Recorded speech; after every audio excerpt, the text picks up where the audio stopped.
Now, after this, the regional growth story continues. As I have said, that the central region was called as the Madhya Desa, and this Madhya Desa was a major hub or a major center where we'll see the growth of the economy. Why? Because the surface is completely plain, and there is fertile land due to the evidences of the rivers over here at the western side, also at the eastern side of the Madhya Desha also. Okay, so here we would be seeing that the region between present UP and Bihar, okay, so UP and Bihar ka northern part, okay, would be majorly focusing upon the agricultural productivity.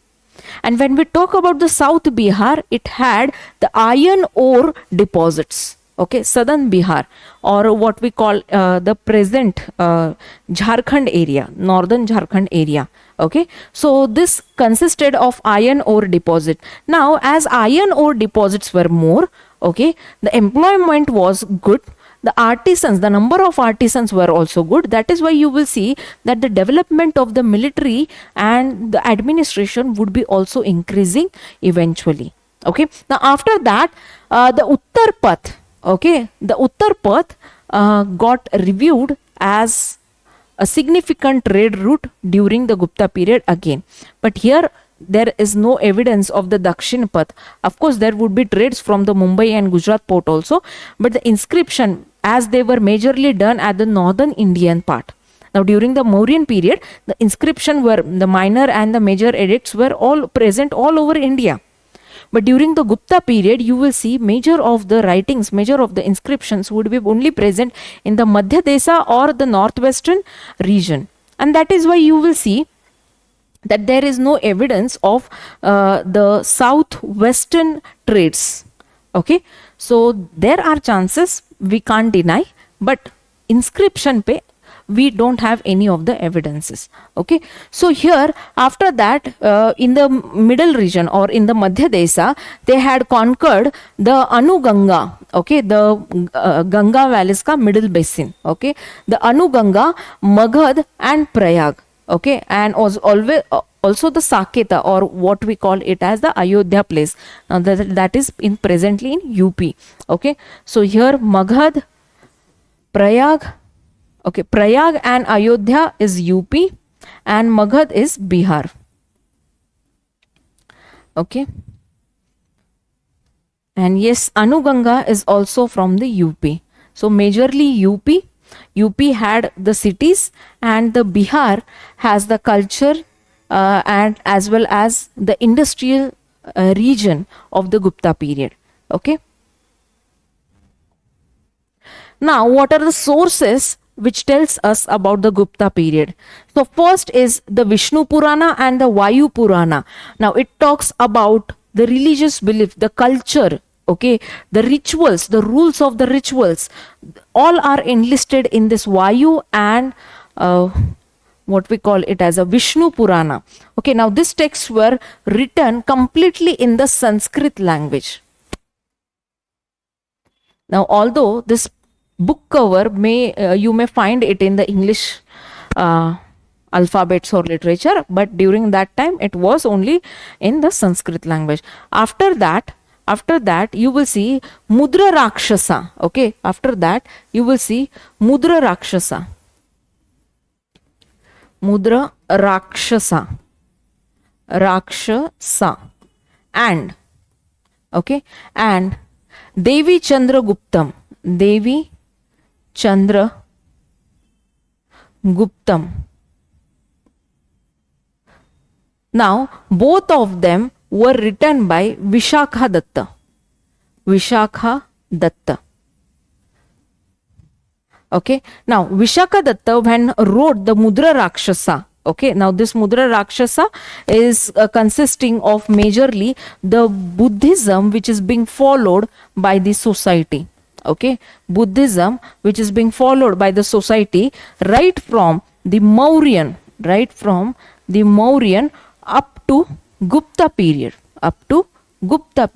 So we get everything about the cultural beliefs regarding the Gupta period from this Rakshasa and the Devi Chandra Guptam. So Devi Chandra Guptam reports us about some of the political scenario during that period. So Devi Chandra Guptam would be majorly one of the example. Now this is one example which I have taken out. Okay, so this is one of the example or the case study which you can put it in your answers and also consider as the major fact, because it is being debated by many of the historians and it has been confirmed. This fact has been confirmed that there was a conflict between the Ramagupta and the Chandragupta, his brother Chandragupta I. Okay, Chandragupta I. So this has been presented in the Devi Chandraguptam text. Okay, now after this we also have the Narad Smruti and the Brihaspati Smruti of the Gupta period, which tells about the polity. Okay, which tells about the polity or the legal system, duties, social structure and the family laws. Okay, after that the Kaumudi Mahotsav. Okay, the Kaumudi Mahotsav, now it is an art or the play, okay, which tells us about the political landscape. Okay, now this reflects the polity. Okay, here this reflects the religion and the culture. This two text reflects the religion and the culture, and this reflects about the society or the rituals that were being followed by the society during that time.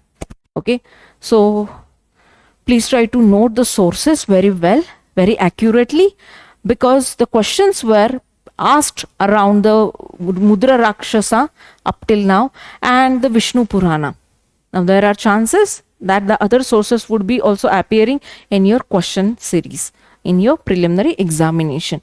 Now after this, we also find the evidences from the foreign travelers.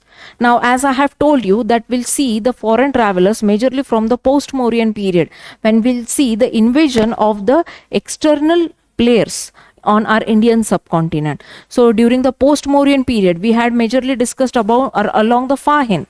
Okay, now during the Gupta period, we'll see that the Fa-Hien, okay, the Fa-Hien, who is a Chinese pilgrim. Okay, now this is the screenshot right from the NCERT. Okay, please read it out.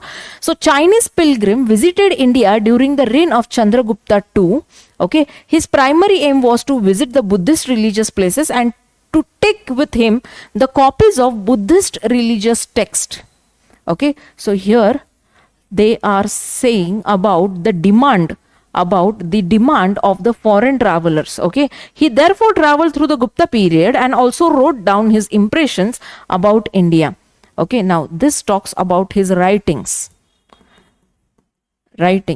Okay, as his main interest was the religion, we know nothing about the political condition of the India and his account. So if the name of the Fa-Hien comes, you should know that he would be majorly talking upon the religion only, upon the culture only, and not on any of the political fact.